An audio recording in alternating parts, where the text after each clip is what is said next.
une évolution de métier. Je ne vois pas de nouveaux métiers. On a l'obligation de travailler différemment. C'est une obligation de résultat, notamment dans la rénovation thermique. Et donc ça veut dire aussi le travail ensemble, le regroupement d'entreprises et les interfaces qui sont de plus en plus prégnantes entre un électricien, un plaquiste, un plombier, et tout ça doit être dans une enveloppe partagée. Donc ça veut dire que nous en tant que tel, dans l'artisanat du bâtiment, on ne le considère pas comme de nouveaux métiers, mais on considère comme travailler différemment, travailler ensemble et partager la même valeur travail au sein d'un chantier.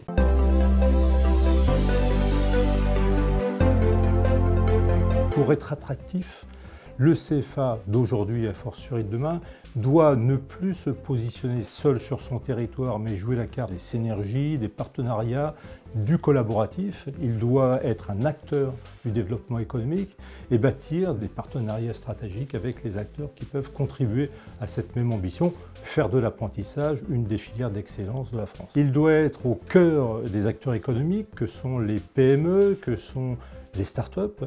Il doit impulser cette dynamique d'innovation, n'en déplaise à ceux qui pensaient que l'innovation était un phénomène de mode. On s'aperçoit aujourd'hui qu'elle est vitale pour la survie des entreprises. Et donc il doit aussi jouer ce rôle d'ascenseur social au profit des jeunes de son territoire, mais le rôle moteur également du développement économique à travers l'innovation pour les entreprises.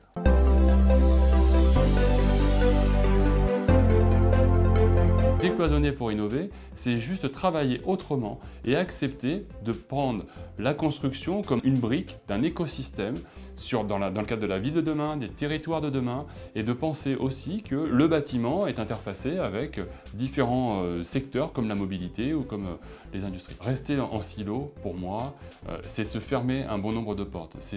Finalement, c'est de rester dans l'entre-soi. Nous ne sommes jamais aussi forts qu'à plusieurs. Donc l'innovation, c'est ça, c'est la co-création, c'est l'open innovation.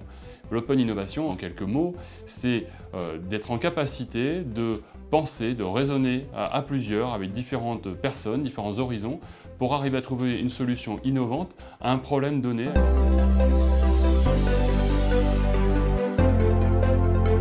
Le CFA de demain, c'est le CFA qui évolue parce que les besoins des clients et des bénéficiaires évoluent. C'est très clair, hein. Les entreprises demandent à bénéficier d'une montée en compétences correspondant à leurs besoins et les apprentis demandent à être pris en compte pour ce qu'ils sont. Ils demandent des parcours individualisés. C'est absolument évident, le CFA de demain sera celui qui est le plus capable de faire évoluer son offre à destination de ses clients, à destination de ses bénéficiaires en fonction de cela. Ça se matérialise par des modalités de formation différentes. Alors on est beaucoup en ce moment dans la réalité virtuelle, la réalité augmentée, mais ça se matérialise également par l'évolution des méthodes pédagogiques.